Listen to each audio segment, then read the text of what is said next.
कशाला आलीस माझ्या दारात?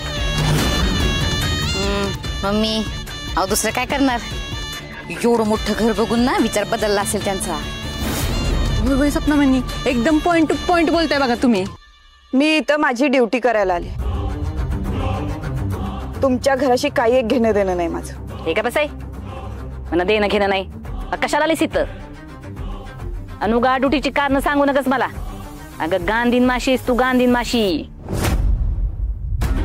माझ्या घराचं वास पोकरायला पुन्हा ह्या घरात घुसायला बघतेस ही काय ठाव नाही वय मला. काय ग ह्योच दिवस निवडायचा होता का तुला? निबळट ध्यानात ठेव, माझा सत्य आता सत्य राहिला नाही, देव बनलाय देव. तेव्हा त्याच्यावर हल्ला करायची हिम्मत नाही कुणात. आणि तू नाटक करून माझ्या घरात घुसायला बघू न कसा, आणि मी घुसू बी देणार नाही. आता तर ही नाटक बंदच कर, कारण उपयोग बी नाही त्याचा काय. मी माझ्या लेकाचं लगीन करून देणार आहे.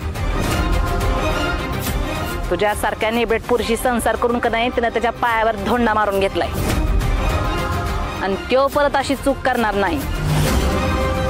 मम्मी डबल सरप्राईज देऊन टाका की त्यांना.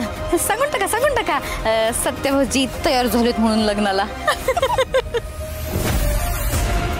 नुसतं घर मोठं असून चालत नाही, मन पण मोठं असावं लागतं.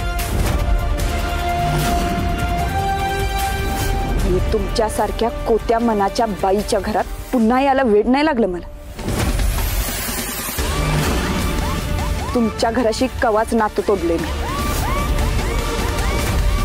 आणि तरी पण तुम्हाला खोटं वाटत असेल ना, तर घ्या SP साहेबांना फोन लावून देते. ओळखता ना त्यांना, बोला त्यांच्याशी, घ्या. ये नाही बट अंगावर वरती आहे म्हणून तुझ्या मनासारखं वागणार का तू? आता माझ्या घरात कुणी यायचं कुणी नाही हे तू ठरवणार.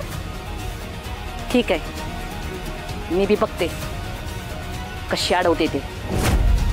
चल ग सपने.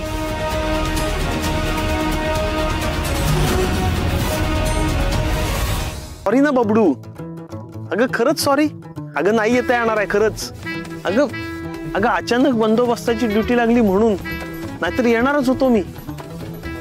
प्लीज तू इमर्जन्सी समजून घे ना. आपला बघण्याचा कार्यक्रम आपण थोडा पुढे ढकलू ना.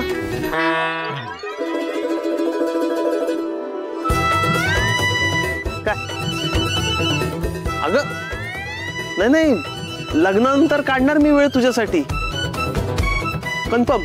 अगं ऐक, अगं बबडू काय पडवळ? हा काय विषय? शुभ दीपावली सत्ता. शुभ दीपावली. काय हो, जरा लईच उदास दिसताय.